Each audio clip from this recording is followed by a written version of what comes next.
If a stranger asked you one question that could change your entire life, would you answer honestly? The neon open sign buzzed softly against the rain as Claire Dawson wiped down the last empty booth of another 14-hour shift at a roadside diner outside Pittsburgh.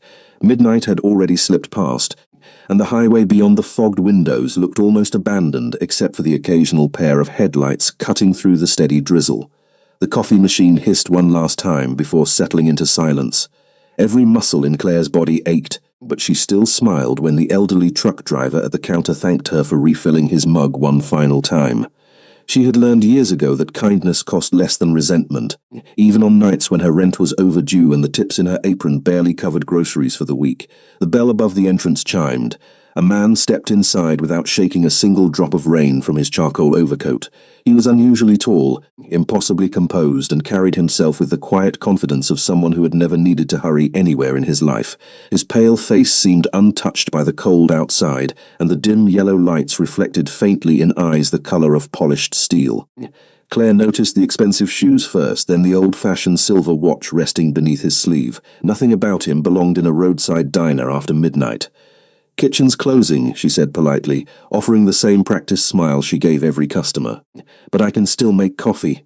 The stranger glanced around the nearly empty room before taking the booth by the window instead of the clean table closer to the door. It was as if he had chosen the one place where he could watch both the rain outside and everyone inside at once. "Coffee is enough," he replied. His voice was calm, almost gentle, yet something about it made the quiet diner seem even quieter. Claire poured a fresh cup, setting it carefully in front of him.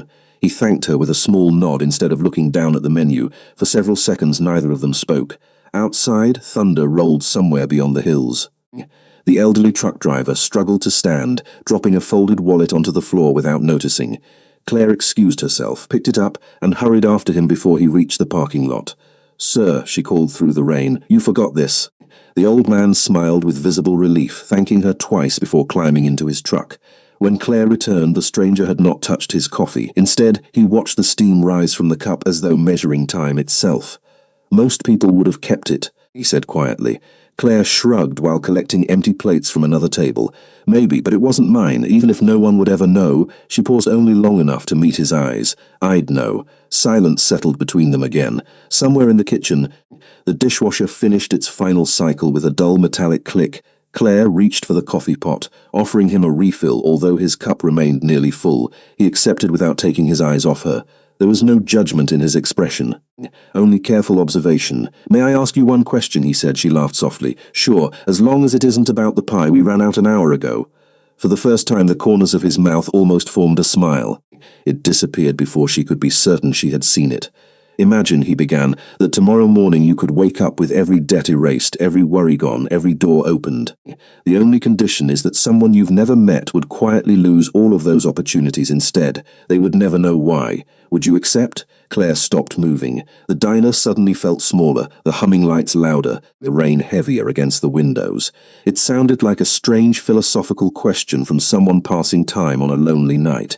Yet something in his voice suggested the answer mattered far more than either of them should have admitted. She looked toward the dark highway where headlights disappeared into the rain one after another. Then she looked back at the stranger waiting without impatience, as though he had asked the same question many times before. "No," she answered simply. "Because if my happiness has to be borrowed from someone else's future, it was never really mine to begin with." The stranger never blinked. His fingers tightened almost imperceptibly around the warm coffee cup.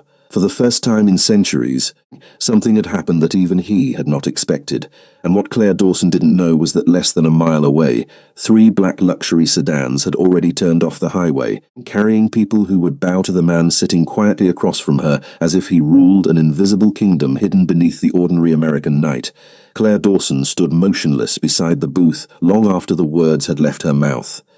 She had answered honestly because she had never learned how to do anything else. The stranger continued watching the untouched coffee, his expression unchanged, but the silence surrounding him felt different now, heavier, almost alive. Outside, the rain softened into a quiet mist that blurred the parking lot lights into glowing circles. The old truck driver disappeared onto the highway, completely unaware that his forgotten wallet had become part of something much larger than either of them could have imagined.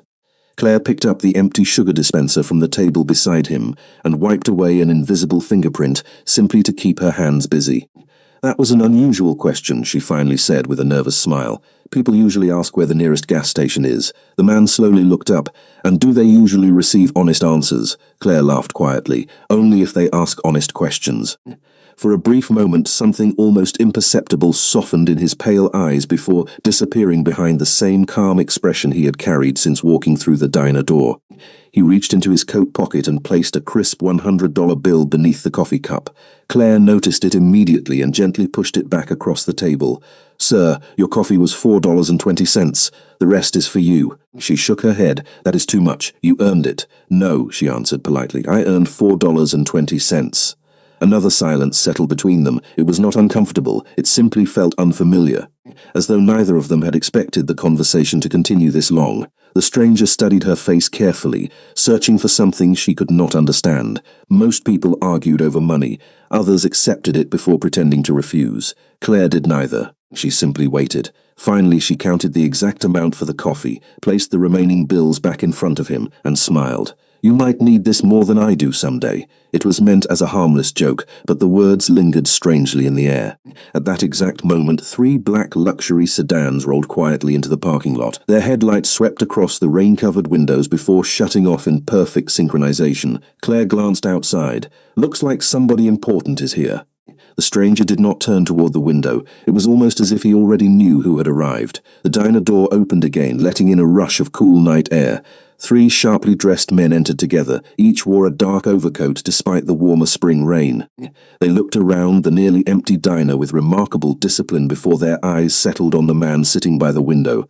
Claire expected them to greet him immediately, but instead they stopped several feet away, saying nothing. Their posture alone carried an unusual respect that she had only seen once before when soldiers welcomed a decorated veteran back to town during a 4th of July parade. The oldest of the 3 finally spoke. "Sir, we have been looking for you." His voice remained low enough that only the nearby tables could hear. The stranger answered without raising his eyes from the coffee. "You found me. The council has gathered. They can wait." The 3 men exchanged brief glances, but did not argue. Claire found the exchange oddly fascinating. She had waited on business executives before. She had served judges, senators, and even a retired movie star once. None of them inspired this level of quiet obedience. She approached carefully with the check. "Whenever you are ready." The stranger accepted the receipt, signed it without looking, and stood.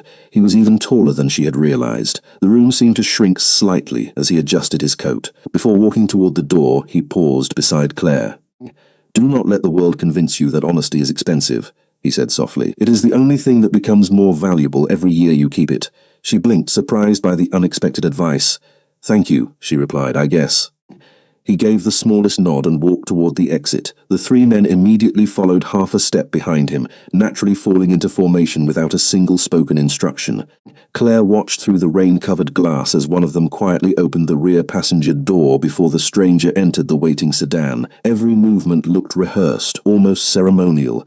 The convoy disappeared onto the dark highway within seconds, leaving only fading taillights reflected across the wet pavement. Claire looked down at the signed receipt still resting in her hand. There was no signature, only a single embossed crest pressed into the paper by unusually heavy ink, a crown surrounded by intricate vines she had never seen before. She frowned, turning the receipt beneath the fluorescent lights. What she did not know was that the same ancient symbol had not been used publicly for more than 300 years, and before sunrise, powerful people across a hidden world would learn that for the first time in centuries, the king had finally received the answer he had been waiting to hear.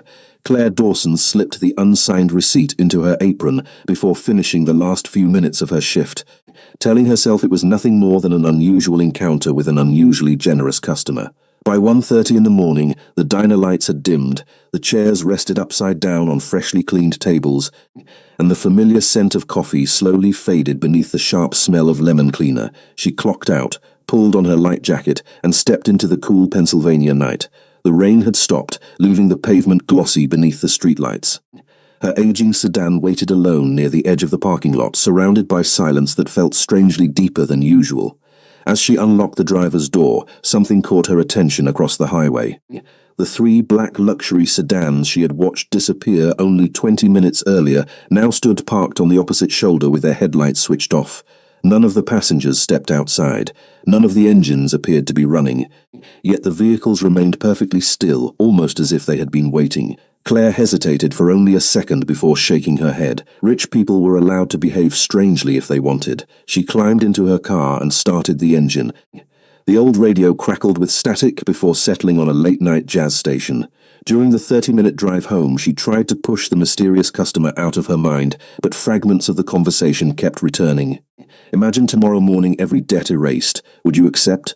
The question echoed through her thoughts with surprising weight. It was not the kind of conversation someone simply forgot. Meanwhile, less than a mile behind her, the convoy rolled silently onto the highway, without turning on its headlights until Claire's taillights disappeared around the next curve. Inside the lead vehicle, no one spoke. The man sitting beside the window remained perfectly still, looking at the faint reflection of city lights sliding across the glass. One of his companions finally broke the silence. "Your Majesty, the Council will not understand this delay." The pale man answered without looking away from the window. Understanding was never their strength. The conversation ended there. No one dared continue. Claire arrived at her apartment building shortly after 2 o'clock in the morning. It was an aging brick complex with narrow balconies and flickering hallway lights, but it was home. She climbed the stairs carrying a paper grocery bag filled with leftovers the cook insisted she take after every late shift. Mrs. Hernandez from apartment 12 opened her door just as Claire reached the second floor. The elderly widow smiled warmly. Working returned the smile. Every Tuesday, Mrs. Hernandez glanced at the grocery bag. "You brought too much food again." Claire laughed and handed her one of the wrapped sandwiches without hesitation. "Then you can help me solve that problem." The older woman thanked her before disappearing inside. Claire unlocked her own apartment, switched on the small lamp beside the couch, and finally removed the folded receipt from her apron. The strange embossed symbol still reflected softly beneath the light. Curious, she opened her laptop and searched for every description she could think of. Ancient crown, silver crest, circular vines, royal seal, decorative emblem. Hundreds of images appeared across the screen, but none matched the symbol pressed into the paper. After nearly 40 minutes, she closed the computer with a tired sigh. "It is probably some private company logo," she whispered to herself. Unfortunately for Claire, someone else had begun searching for her at almost the exact same moment. In a marble chamber hidden beneath one of the oldest estates in Pennsylvania, dozens of elegantly dressed figures stood around a circular table carved with symbols older than the United States itself. None of them questioned whether the answer had truly been spoken. They questioned only the consequences. An older woman with silver hair slowly looked toward the empty chair at the head of the table. If she answered truthfully, she said, the ancient oath has awakened. A younger council member frowned. She is only a human waitress. The older woman closed her eyes. That is exactly why this changes everything. Back inside her modest apartment, Claire placed the mysterious receipt inside the pages of an old cookbook, simply because it seemed like a safe place to keep it. She turned off the lamp, climbed into bed, and closed her eyes, believing tomorrow would begin exactly like every other day before it. She had no way of knowing that before the next sunset, a formal invitation bearing the same forgotten crest would arrive at the diner, addressed not to Miss Claire Dawson, but to the woman whose single honest answer had quietly shaken an invisible kingdom that had remained unchanged for centuries. The following afternoon arrived with bright skies and the ordinary rhythm of small-town life. Yet Claire Dawson could not shake the feeling that something invisible had shifted overnight. The mysterious question lingered in the back of her mind while she tied on her apron and prepared the diner for another lunch rush.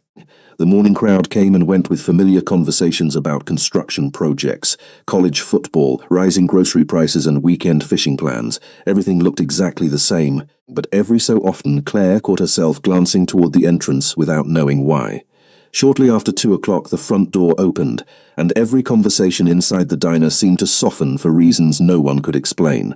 A sharply dressed man stepped inside carrying a long black envelope sealed with dark silver wax. He was not the stranger from the previous night. He appeared younger, with neatly combed dark hair and the composed posture of someone accustomed to delivering important messages. Instead of sitting down, he approached the front counter. "Miss Claire Dawson?" he asked politely. Claire looked up from the register with mild surprise. "That is me." The man offered a respectful nod before placing the envelope carefully on the polished countertop with both hands. "This has been delivered exactly as instructed." Claire frowned. "Who sent it?" The sender believed the contents would answer that question better than I could. Before she could ask another, he turned and quietly walked back outside. Through the front window, she watched him enter a black sedan that immediately pulled away without attracting unnecessary attention. Her manager, Frank Miller, wandered over carrying a stack of clean menus. You know somebody rich? He joked. Claire smiled awkwardly, apparently not well enough. Once the lunch crowd thinned, she carefully broke the silver seal. Inside rested a thick ivory card, embossed with the same unfamiliar crest she had discovered on the unsigned receipt the night before. Beneath the symbol appeared only a few neatly printed words. Miss Claire Dawson, your presence is respectfully requested this evening at 7 o'clock. Transportation will be provided. Formal attire is not required. Your attendance remains entirely your choice. No company name, no address, no explanation. Only a handwritten note beneath the invitation caught her attention. Thank you for answering honestly. Claire read the final sentence twice before quietly folding the invitation shut. This has to be some kind of practical joke, she whispered. Frank glanced toward her from across the dining room. Everything all right? She slipped the invitation back inside its envelope. Probably. But even as she answered, she was no longer convinced. During the next several hours, the invitation seemed almost heavier, each time she looked at it resting beside the cash register. Customers came and went, yet she found herself wondering who would spend this much effort arranging a meeting with an ordinary waitress. By the time her evening shift ended, the parking lot had begun shadows cast by the setting sun. As Claire stepped outside, she immediately noticed a sleek black luxury sedan waiting beside the curb. It was spotless despite the dusty spring roads. A middle-aged driver wearing a perfectly tailored dark suit stepped out and opened the rear passenger door before she had taken 3 steps. "Good evening, Miss Dawson," he said with quiet professionalism. "Whenever you are ready." Claire looked around the parking lot expecting hidden cameras or laughing friends to appear, but everything remained perfectly still. "I do not even know where we are going," she admitted. The driver smiled politely. "You were told your attendance was entirely your choice. If you decline, I will wish you a pleasant evening and leave immediately." His calm response surprised her more than any pressure would have. There was no urgency, no persuasion, only patience. Claire looked down at the envelope in her hands before glancing back toward the familiar diner where she had spent countless ordinary days. Curiosity slowly outweighed hesitation. "Will I be back tonight?" she asked. "Before midnight," the driver answered. She took a slow breath, climbed into the quiet luxury sedan and watched through the window as her small workplace disappeared behind them. The ride began with peaceful country roads glowing beneath the golden light of sunset. But after nearly 40 minutes, the familiar highways gave way to winding forest roads she had never traveled before. Towering oak trees blocked much of the fading light, while elegant stone walls appeared between the branches, stretching farther than Claire could see. Then, just beyond the final curve, enormous wrought iron gates slowly opened without anyone stepping forward to greet them. What Claire could not possibly know was that no ordinary guest had crossed those gates in more than 3 centuries, and every pair of unseen eyes waiting beyond them had already begun wondering why the king himself had chosen to invite a human waitress inside.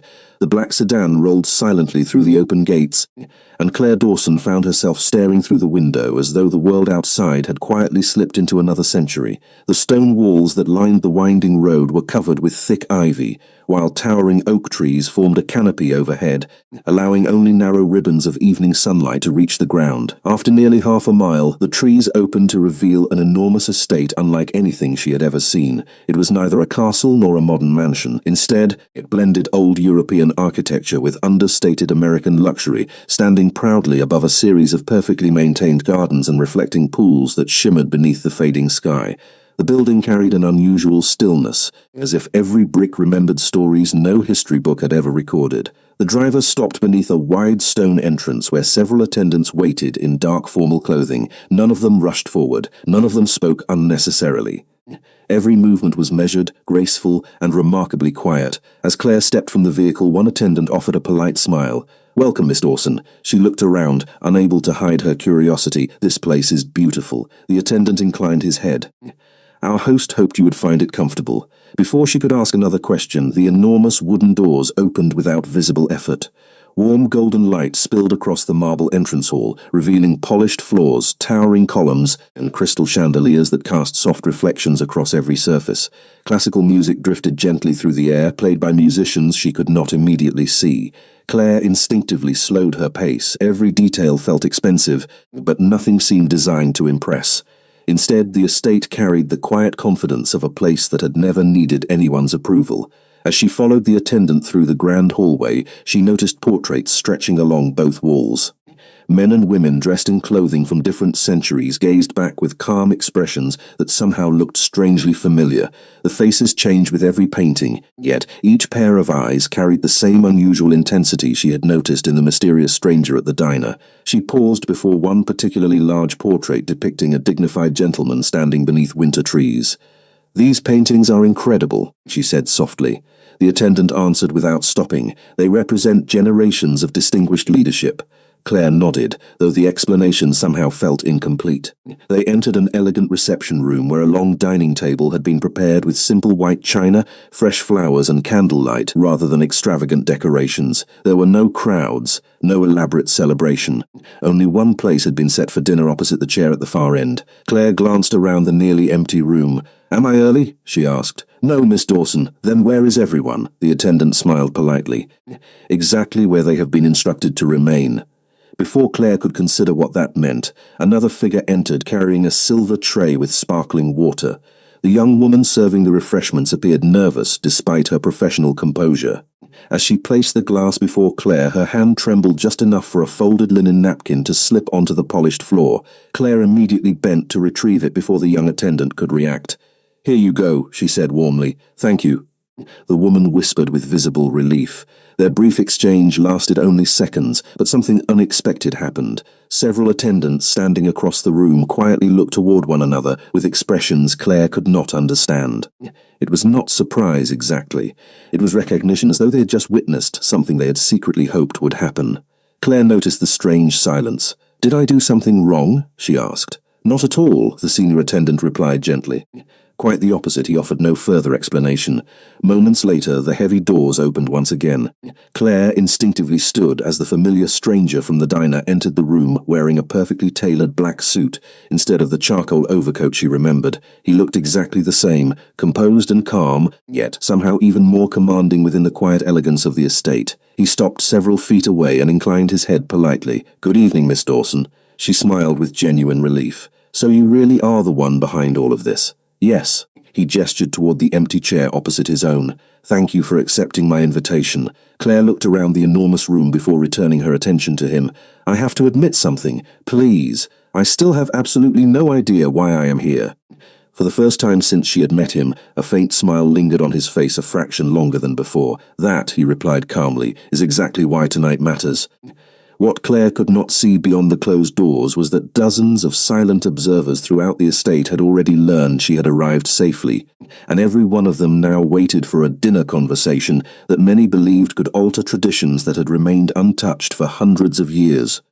Claire Dawson lowered herself into the chair with the same quiet composure she had carried through every difficult shift at the diner, although nothing about the evening felt ordinary anymore. Soft candlelight reflected across polished crystal while the distant sound of a string quartet drifted through the enormous estate, creating an atmosphere that was elegant without feeling extravagant. The mysterious man remained standing for another moment before taking his seat across from her. An attendant poured sparkling water into their glasses before silently disappearing with the rest of the staff. Within seconds, the dining room became almost completely empty again. Claire glanced around the vast space. "Does everyone here always move that quietly?" she asked with an amused smile. "Only when something important is happening," the man answered. "And is something important happening?" He looked at her for a brief moment before lifting his glass. "That depends on the choices made tonight. Dinner arrived course by course, each dish prepared with remarkable simplicity rather than unnecessary luxury. Fresh bread still warm from the oven, roasted vegetables, seasonal fruit, and homemade soup reminded Claire more of thoughtful hospitality than fine dining. She noticed something else almost immediately. Every attendant waited until she had been served before placing anything in front of the man across from her. It was subtle, but impossible to ignore once she recognized the pattern. "You have everyone here trained incredibly well," she observed. "Respect becomes habit after enough years," he replied calmly, assuming he meant decades of experience running an estate or perhaps a family business. The conversation drifted naturally from small-town life to favorite books, childhood memories and places they had each traveled. To her surprise, the stranger listened far more than he spoke. Whenever Claire mentioned helping Mrs. Hernandez, working double shifts, or returning the truck driver's wallet, he never interrupted. He simply watched with quiet attention, almost as though every ordinary detail mattered more than grand accomplishments. Eventually she set down her fork. Can I ask you something this time? Of course. You asked me one impossible question at the diner. Tonight you invited me to a place that looks like it belongs in a movie. Everyone treats you like you are. Well, she searched for the right words. Like you are the most important person in the room. A faint smile crossed his face. And what conclusion have you reached? Claire considered the question honestly. I think you are wealthy. I think people respect you. But I also think none of that explains why you wanted to meet a waitress who serves coffee on the night shift. Before he could answer, the large wooden doors opened quietly. 5 elegantly dressed men and women entered together. Their clothing reflected modern American fashion, yet each carried the same calm dignity Claire had noticed throughout the estate. They stopped several feet from the table. None of them sat, none of them spoke. Their eyes moved from the stranger to Claire, with expressions that ranged from curiosity to visible concern. The oldest gentleman finally addressed the man at the table. Sir, the council has assembled. Claire noticed something unexpected. Although the words sounded respectful, they also carried unmistakable urgency. The man did not immediately respond. Instead, he calmly folded his napkin and placed it beside his plate. They may continue waiting. A younger woman stepped forward despite the hesitation visible on her face. With respect, this cannot be postponed any longer. For the first time since arriving, the warmth in the room seemed to cool. The stranger slowly turned toward the group. He never raised his voice, it already has. Silence followed. The 5 visitors lowered their eyes almost simultaneously before quietly stepping backward. Not one of them attempted another argument. Claire watched the exchange with growing confusion. She had never seen authority exercised so effortlessly. No threats, no anger, no negotiation, simply quiet certainty. Once the doors closed again, she looked back across the table. I feel like I accidentally walked into the middle of something much bigger than I understand. He nodded once. You did. Claire laughed nervously. Should I be worried? He studied her expression for several long seconds before answering with complete sincerity. No, you should only continue being exactly who you have always been. Those words should have reassured her, yet they somehow made the mystery even deeper. Outside the dining room, unseen beyond the carved wooden doors, dozens of silent observers waited as ancient traditions strained against an unexpected future. And what Claire could not possibly know was that before the night ended, she would be asked to stand before people whose opinions had shaped an invisible world for centuries, long before anyone intended to reveal the true identity of the man sitting quietly across the table. Claire Dawson followed the senior attendant through a series of long marble corridors illuminated by warm candlelight instead of electric fixtures. The deeper they walked into the estate, the quieter everything became. The distant music faded until only the soft echo of footsteps remained. Large windows overlooked moonlit gardens where silver fountains reflected the evening sky, while ancient oak doors lined both sides of the hallway like silent guardians protecting forgotten history. Claire noticed that every person they passed paused respectfully before the man walking beside her. Some lowered their heads. Others simply stepped aside without speaking. None of them looked surprised to see him. They looked surprised to see her. Finally, the corridor opened into an enormous circular chamber unlike anything Claire had ever imagined. Dark polished stone stretched beneath her feet, while 12 tall columns disappeared into a vaulted ceiling painted with constellations. At the center of the room stood a single elevated chair carved from black marble. It was elegant without appearing extravagant, its design remarkably simple except for the same ancient crest Claire had already seen on the receipt and invitation. Around the chamber stood dozens of elegantly dressed men and women arranged in perfect silence. Their expressions revealed curiosity, concern, and quiet disbelief, but no one spoke until the stranger stepped forward. The room immediately grew still. Claire instinctively realized she had entered a place where every word carried unusual weight. The older silver-haired woman she had never met inclined her head respectfully before addressing the man. "Your Majesty, the council is assembled." Claire felt the words before she fully understood them. "Your Majesty." Her eyes slowly shifted toward the man she had served coffee only the night before. He turned to face the gathering with calm confidence before speaking in the same steady voice she remembered from the diner. "Thank you for waiting." No one questioned him. No one moved. Claire looked from one face to another, searching for signs of a joke or elaborate performance, but every expression remained completely sincere.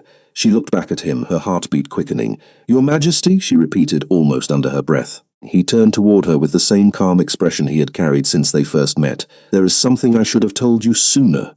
Claire stared at him in stunned silence. "You are a king, yes, The answer arrived without hesitation or pride, simply as fact. But that is impossible. Many things appear impossible until they become personal. She took a slow breath, trying to organize everything she had experienced since the mysterious question inside the diner. The expensive convoy, the enormous estate, the unexplained invitation. Suddenly every piece fit together, even if the picture itself seemed unbelievable. "King of where?" she asked quietly. A faint smile crossed his face. "That answer requires a longer conversation than tonight has allowed." Before Claire could ask another question, the silver-haired council member stepped forward once more. "Your Majesty, tradition requires confirmation before we proceed." He nodded once. "Proceed." The woman turned toward Claire with remarkable kindness. "Miss Dawson, yesterday evening this man asked you a single question inside your diner. Did anyone instruct you how to answer?" Claire frowned. "No." "Did anyone offer you money or promises in exchange for your answer?" "Of course not." "Did you believe your answer would bring you here?" Claire almost laughed. "I thought I would finish my shift and go home." A quiet murmur spread through the chamber. It was not outrage. It sounded more like astonishment. The council members exchanged thoughtful glances, while several lowered their eyes toward the polished floor. The silver-haired woman looked back toward the throne. The answer was freely given. The man everyone called Your Majesty slowly rose from the marble chair. "As I expected." Claire watched him with growing confusion. "Can somebody please explain what is happening?" He walked toward her, stopping only a few feet away. The candlelight reflected softly across his pale features as his steady eyes met hers. "The question I asked you was never casual conversation." He paused briefly before continuing. "For more than 300 years, every generation has protected an ancient tradition. I have asked that same question to scholars, judges, leaders, millionaires, and people born into extraordinary privilege." Claire listened without interrupting. "Every one of them chose themselves." The chamber fell completely silent. "You were the first person who did not." Claire struggled to find words. "That cannot be true." "Unfortunately," he answered quietly, "it is." What Claire still did not know was why one honest answer mattered so deeply that it had brought an ancient kingdom to the edge of changing forever, and before anyone inside that chamber could explain the full truth, the oldest law they had protected for centuries would demand that every one of them make a choice of their own. Claire Dawson remained standing in the center of the circular chamber, surrounded by faces that seemed to carry the weight of centuries. No one raised a voice, no one questioned the king's words. Instead, an almost reverent silence settled across the room, as though everyone present understood the importance of a moment she could barely comprehend. She looked from the marble throne to the silver-haired councilwoman and back again, searching for an explanation that fit the ordinary world she had known only hours before. "I am sorry," Claire said quietly. "I still do not understand why one answer matters this much." The king studied with the same calm attention that had unsettled him inside the diner. "Because the question was never about generosity," he replied. "It was about freedom." Claire frowned. "Freedom?"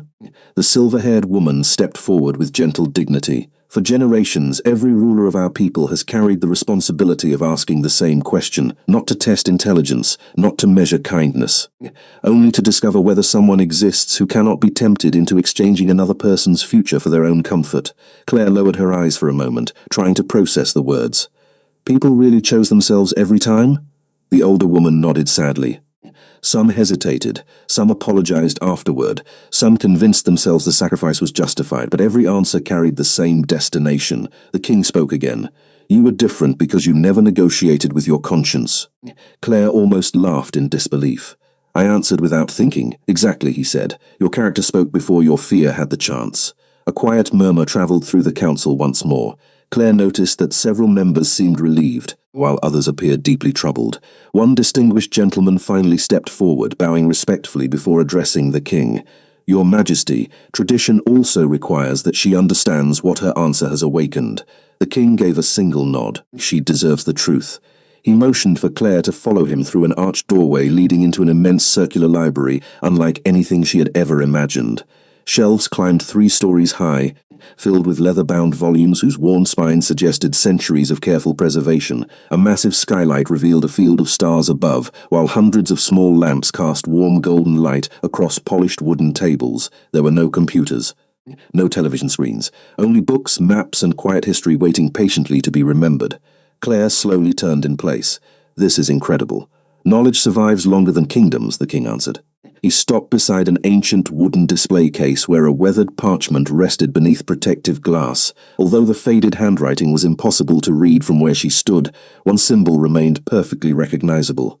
It was the same crowned crest embossed on the receipt, the invitation, and the marble throne. More than 300 years ago, he said calmly, my ancestors created an oath that every ruler would honor. Power could never belong to someone who believed personal gain was more valuable than another person's future, so each generation searched, hoping to find proof that such people still existed. Claire looked at the fragile document before meeting his eyes again. You mean the question was never meant to choose a queen or a successor? No. His answer came immediately. It was meant to protect an idea. She felt an unexpected sense of relief.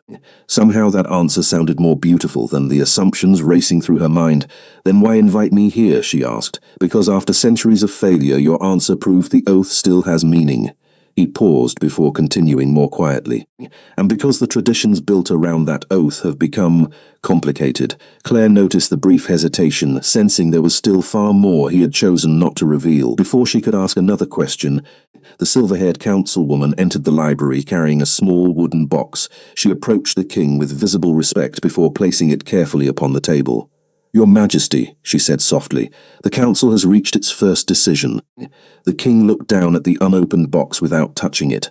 Claire noticed something unusual for the first time since meeting him. The calm certainty in his expression gave way to the faintest shadow of concern. She had no idea what rested inside the polished wood, but every person in the room seemed to understand its significance. And what Claire could not possibly know was that the object inside that simple box represented the first real challenge to traditions that had governed an unseen kingdom for centuries, forcing the king to choose between unquestioned authority and the quiet truth spoken by an ordinary waitress over a cup of coffee. Claire Dawson looked at the small wooden box, resting quietly on the polished library table. It was not decorated with gold or precious stones. Instead, it appeared remarkably plain, crafted from dark walnut worn smooth by generations of careful hands. Somehow that simplicity made it feel even more important. The king remained silent for several long moments before finally placing his hand upon the lid.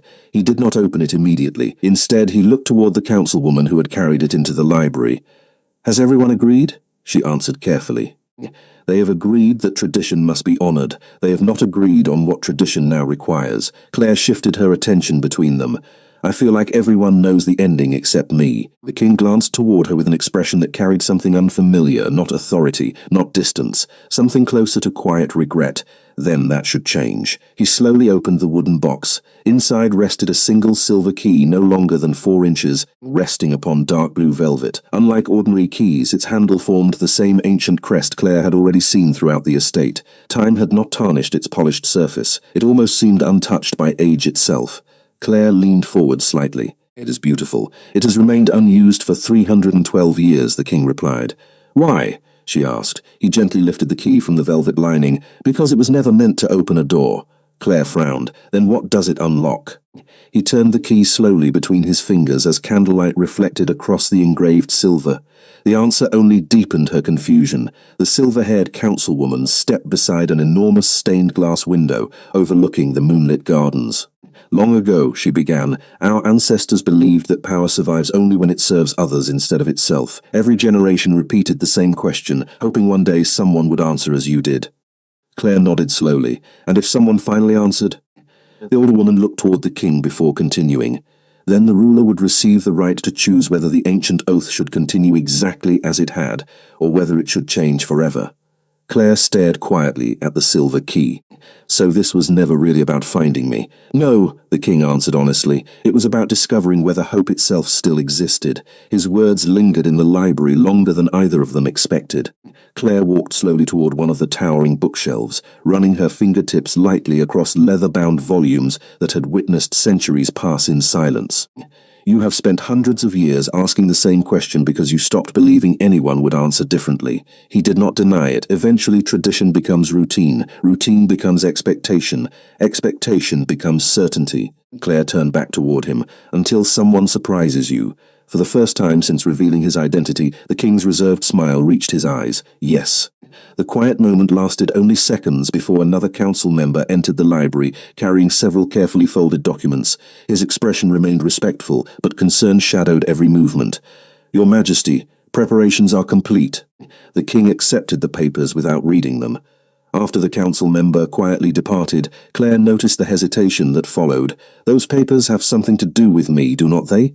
He nodded once, indirectly. Is this where you tell me there is another impossible decision waiting? No. He folded the documents closed. This one belongs to me. Claire studied his face carefully. Since meeting him inside the diner, she had always seen certainty. Tonight, for the first time, she saw responsibility. It was heavier than confidence and quieter than fear. She realized the question he had asked her had never placed the greatest burden upon her shoulders. It had always rested upon his own. Outside the library windows, a cool breeze stirred the ancient oak trees surrounding the estate. Somewhere in the distance, the bell of an old clock tower marked the passing hour. The king walked toward the window, the silver key still resting in his hand. Power becomes dangerous, he said softly, almost as if speaking more to history than to Claire, when it survives longer than compassion.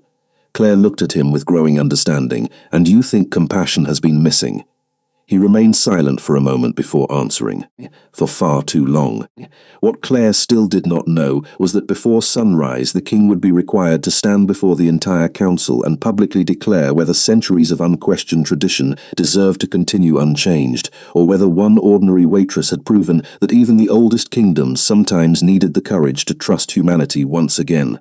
Claire Dawson stood beside the towering library window long after the final words had faded into silence. Outside, the moon hung above the sprawling estate, bathing the ancient gardens in silver light while fountains whispered softly across the quiet grounds. Everything about the place seemed timeless, yet she could not escape the feeling that history itself was waiting for the decision resting in the king's hands. Sebastian Vitelli carefully returned the silver key to its wooden box before closing the lid with deliberate care. The simple gesture carried the weight of a promise rather than the conclusion of a ceremony. Claire watched him for a moment before speaking. If the choice belongs to you, why bring me here at all? He looked toward her with the same calm expression she had first seen across a diner booth, but there was less distance in his eyes now. Because decisions made without seeing the people they affect become nothing more than habits. Claire considered his answer. So I was supposed to remind you what ordinary life looks like. You did much more than that. Before she could ask what he meant, the heavy library doors opened once again. The silver-haired councilwoman entered quietly and inclined her head. Your Majesty, the council has gathered in the Hall of Oaths. Sebastian nodded. We will join them. Claire instinctively took a small step backward. I do not think I belong in a meeting like that. Tonight, the councilwoman replied gently. Your presence is part of the tradition. Together they walked through another series of elegant corridors until the estate opened into a magnificent hall unlike any room Claire had seen before. Hundreds of candles illuminated polished stone walls engraved with names stretching back farther than American history itself. At the far end stood the same black marble chair, now facing several semicircles of council members, seated with remarkable discipline. No voices echoed through the chamber. Every eye followed the king as he entered, then quietly shifted toward Claire. She felt suddenly aware of her simple blouse, her sensible shoes, and the fact that less than 24 hours earlier she had been pouring coffee for truck drivers and college students. Yet no one mocked her, no one dismissed her, they simply watched. Sebastian remained standing before the marble chair instead of sitting upon it. For more than 3 centuries, he began, his voice carrying effortlessly through the vast chamber. Our people have honored the ancient oath exactly as it was written. The room remained perfectly silent. The purpose of that oath was never to preserve authority. It was to preserve integrity. Several council members lowered their eyes thoughtfully. Sebastian continued. Yesterday evening, the question was answered as our ancestors once believed it could be. He glanced briefly toward Claire before looking back to the assembly. Not through calculation, not through ambition, through instinct. A distinguished gentleman slowly rose from his seat. Your Majesty, no one disputes her answer. Our concern is whether one extraordinary moment should outweigh 3 centuries of established custom. Another council member stood beside him. Traditions survive because they protect us from impulsive change. Claire listened carefully, surprised by the respectful tone of the disagreement. No one argued with anger, they argued with history. Sebastian folded his hands behind his back. Tradition has value only while it continues serving its original purpose. He paused long enough for every word to settle.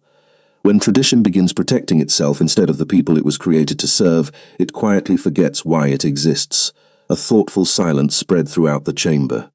Claire realized this conversation was no longer about her answer. It had become something much larger. It was about whether centuries of certainty could accept even the smallest possibility that they had stopped listening to the values they claimed to defend. The silver-haired councilwoman slowly stood. "Your Majesty, if you invoke the authority granted by the ancient oath, there will be no return to the previous order," Sebastian answered without hesitation. "I understand." Claire looked toward him with quiet concern. She had only known him for one extraordinary day, yet she could already see the cost carried behind his composure.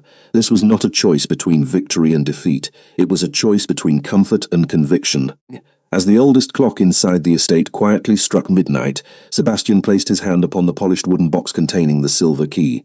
The hall grew so still that even the sound of flickering candles seemed unusually clear. What Claire could not yet know was that the next word spoken inside that chamber would become the most important decision of the king's long reign, and by sunrise the invisible world hidden beyond ordinary American life would never again be governed the way it had been for the last 300 years. The silence inside the Hall of Oaths stretched across the chamber like the calm before sunrise. Every council member remained standing, waiting not for permission to speak, but for the king to decide whether centuries of certainty would continue unchanged. Claire Dawson stood quietly near the edge of the gathering, still struggling to believe that less than 24 hours earlier she had been refilling coffee cups beneath the humming lights of a roadside diner. Now she found herself witnessing a decision that would shape an invisible society she had never imagined existed. Sebastian Vitelli slowly opened the wooden box once again and lifted the silver key into the candlelight. Its polished surface reflected hundreds of tiny flames until the ancient crest seemed almost alive. He held it for several moments before addressing the chamber. "When my predecessors accepted this responsibility, they believed no law should survive unless it continued serving truth." His steady voice echoed through the vast hall. "For generations we convinced ourselves that repeating the question was enough to honor the oath. We forgot that the oath was never about the question. It was about our willingness to accept an unexpected answer." A thoughtful murmur moved gently through the council before fading once again into respectful silence. The distinguished gentleman who had spoken earlier rose to his feet. "Your Majesty, history teaches caution. Change has consequences beyond what any generation can foresee." Sebastian inclined his head respectfully. "History also teaches that fear often disguises itself as wisdom." No one interrupted him. "For 300 years we waited for proof that integrity still existed beyond our walls. Yesterday evening that proof walked into a small diner wearing an apron instead of a crown." Claire immediately lowered her eyes, embarrassed by the unexpected attention. She had never considered herself extraordinary. She still did not. Sebastian turned toward her for only a brief moment. She did not answer because she wished to impress anyone. She answered because she did not know another way to live. The silver-haired councilwoman slowly stepped forward, carrying an aged leather book bound with faded blue ribbon. She carefully opened it before the assembly, revealing pages filled with elegant handwriting stretching back through countless generations. "The Chronicle of the Oath has recorded every question and every answer since its beginning," she said softly. "Tonight, for the first time in more than 3 centuries, a new outcome must be written." She offered the open book to Sebastian together with an old fountain pen resting across the pages. The king accepted both with quiet reverence before writing several deliberate lines. When he finished, he closed the journal gently instead of dramatically, as though respecting the weight of every name that had come before his own. He then placed the silver key back inside the wooden box and closed the lid. "From this night forward," he announced, "the question shall remain, but its purpose shall change." Curious expressions spread throughout the chamber. No longer will it search for failure, it will search for hope. No longer will we ask because we expect disappointment. We will ask because we believe goodness still deserves to be found. Claire watched the faces around the room soften almost imperceptibly. Some council members nodded quietly, others reflected in thoughtful silence. Even those who had disagreed earlier appeared less resistant than before. The older gentleman slowly bowed his head. "Perhaps tradition has not ended tonight," he admitted. "Perhaps it has remembered itself." A faint smile crossed the silver-haired councilwoman's face. "That is the most faithful form of change." Claire finally found the courage to speak. "I never meant to change anything." Sebastian looked toward her with genuine warmth. "That is precisely why you did." The words settled over the chamber with remarkable peace. There had been no battle, no dramatic victory. Only a truth quietly accepted because no one could honestly deny it any longer. Beyond the tall windows, the darkness of night had already begun yielding to the faintest hint of blue along the eastern horizon. The first signs of dawn touched the estate with gentle light, and for the first time since arriving, Claire noticed the faces around her seemed lighter than before, as though an invisible burden carried across generations had finally begun to lift.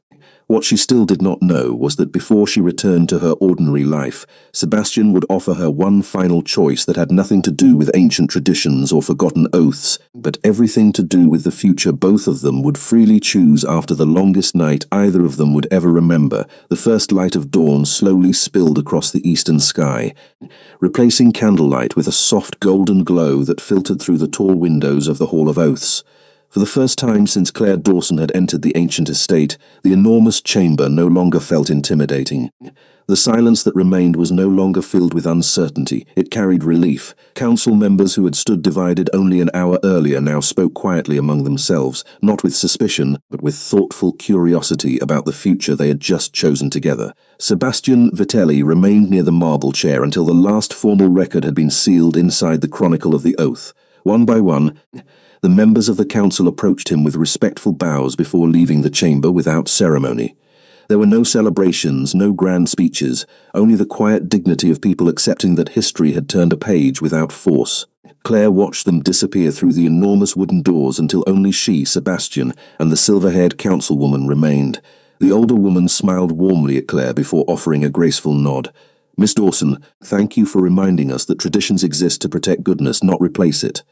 Claire shook her head modestly. "I only answered a question." "Sometimes," the older woman replied. "That is how history begins." She quietly excused herself, leaving the vast chamber unusually peaceful. Claire looked around the now nearly empty hall before turning towards Sebastian. "So, what happens now?" He allowed himself a small smile. "Now I take you home." She blinked in surprise. "That is it?" "That was always the agreement." Claire laughed softly. "After everything that happened tonight, I expected at least another mysterious speech. You have already heard enough of those." Together they walked slowly through the estate as morning sunlight illuminated details Claire had been unable to notice the night before. The gardens stretched across rolling hills covered with early spring flowers. Songbirds filled the cool morning air, and the reflecting pools shimmered beneath the growing light. Everything looked less mysterious beneath the sunrise, and more like a place where people had quietly built a life over countless generations. As they crossed one of the stone bridges overlooking a peaceful pond, Claire finally stopped walking. "Can I ask you one last question?" Sebastian turned toward her. "You have earned that privilege." She looked out across the still water before speaking. "After searching for hundreds of years, were you disappointed that the answer came someone completely ordinary?" He considered the question carefully before answering. "No." His voice remained calm, but warmer than before. "I believe I spent centuries looking in extraordinary places because I forgot where goodness usually lives." Claire smiled without looking at him. "In roadside diners, sometimes." He glanced toward the sunrise reflecting across the pond. "Sometimes in neighbors who share food they cannot afford to give away. Sometimes in people who return wallets without expecting rewards. Sometimes in waitresses who believe another person's future matters as much as their own." Claire looked down with quiet embarrassment. "That still feels like something anyone should do," Sebastian nodded. "Perhaps, yet not everyone does." They resumed walking toward the front entrance where the same black sedan waited quietly beneath the stone archway. The driver stepped forward and opened the rear door with the same quiet professionalism as before. Before Claire entered the vehicle, Sebastian reached into his coat pocket and removed the unsigned diner receipt she had believed remained inside her cookbook at home. He handed it back to her. The ancient crest still shimmered faintly beneath the morning light, but beneath it appeared a single handwritten sentence that had not been there before. "Thank you for reminding me why hope deserves another chance." Claire looked up in surprise. "When did you write this? While you were sleeping?" "No." He smiled very slightly. "While you were changing an old kingdom without realizing it." She carefully folded the receipt and placed it inside her purse instead of asking another question. Some answers no longer required explanation. As the sedan quietly departed the estate, Claire looked back through the rear window. Sebastian remained standing beneath the ancient stone entrance, watching the car disappear beyond the open gates. For the first time in centuries, the king did not feel as though he were guarding the past. He was finally looking toward the future, and neither of them realized that the brightest part of the morning had only just begun. Claire Dawson arrived back at the roadside diner just as the morning shift was beginning. The familiar neon sign still buzzed softly above the entrance. Delivery trucks still rumbled along the highway, and the smell of fresh coffee drifted into the cool Pennsylvania air. After everything she had witnessed during the longest night of her life, the ordinary world somehow looked more extraordinary than before. Frank Miller looked up from behind the register with a puzzled expression. "You are early," he said. Claire smiled as she hung her apron on the familiar hook. "I could not sleep." "Big night?" He laughed, expecting an ordinary answer. Claire glanced toward the window where sunrise painted golden reflections across the wet pavement. "Something like that." She never tried to explain where she had been. Some experiences belonged less to words than to the quiet changes they left behind. The morning passed as countless others had. She poured coffee for exhausted nurses finishing overnight shifts. She joked with construction workers before they headed to new job sites. She packed pancakes for a father taking breakfast home to his children. Nothing about her routine changed, yet everything about the way she saw those ordinary moments had become different. Every conversation seemed a little more meaningful. Every smile lasted a little longer. Around 9 o'clock, Mrs. Hernandez slowly entered the diner carrying a small paper bag. Claire immediately walked around the counter to greet her. "You should not have come all this way." The elderly woman smiled warmly. "I baked cinnamon rolls for the staff." "I thought you might forget to eat after another long night." Claire hugged her gently before helping her into a booth. Looking across the dining room, she suddenly understood exactly what Sebastian had meant. Hope had never hidden inside palaces or ancient ceremonies. It had always lived quietly inside ordinary people who chose kindness when no one expected it. Less than an hour later, the familiar bell above the entrance chimed once again. Claire looked up automatically. Sebastian Vitelli stepped inside wearing the same charcoal overcoat she had first seen beneath the rain several days earlier. No convoy waited outside. No attendants followed him. He looked like nothing more than another traveler stopping for a morning coffee. Claire smiled before he reached the counter. "Back again? You make excellent coffee." She poured a fresh cup without asking how he liked it. This time he accepted it immediately instead of letting it grow cold. Neither of them hurried to speak. The comfortable silence between them no longer carried mystery, it carried understanding. Finally, Claire leaned against the counter with an amused expression. "So, does every king spend his mornings in roadside diners?" Sebastian looked around at the quiet restaurant where strangers greeted one another by name and waitresses remembered favorite breakfast orders without writing them down. "Only the wise ones." Claire laughed, shaking her head. "I still think you are exaggerating everything that happened." He looked directly at her. "No, I simply spent too many years forgetting that the strongest foundations are usually built where nobody is looking." She reached into her apron and placed the old receipt with the ancient crest on the counter between them. Its edges had already begun to soften from being folded and unfolded so many times. "I think I will keep this. I hoped you would." "To remind me that impossible nights sometimes happen?" Sebastian smiled gently. "To remind both of us." Outside the diner window, the same yellow morning light that had greeted Claire at the beginning of countless ordinary workdays stretched across the parking lot. This time, however, she was not standing alone beneath it. Sebastian stepped beside her near the entrance as customers came and went without realizing who he truly was. Together they watched the sun rise above the highway, illuminating familiar roads that suddenly seemed filled with endless possibility. No ancient oath remained unfinished. No hidden mystery waited to be solved. The question had been answered. The tradition had remembered its purpose. A kingdom had chosen hope over habit, and a waitress had returned to the life she loved without asking for anything in return. Yet somewhere between the first cup of coffee and the first light of morning, two people from completely different worlds had quietly discovered the same lasting truth. Real greatness is never measured by power. It is measured by the choices made when nobody is watching. And beneath the warm yellow glow that echoed the lonely light where the story had begun, neither of them needed another question, because the answer had already changed everything.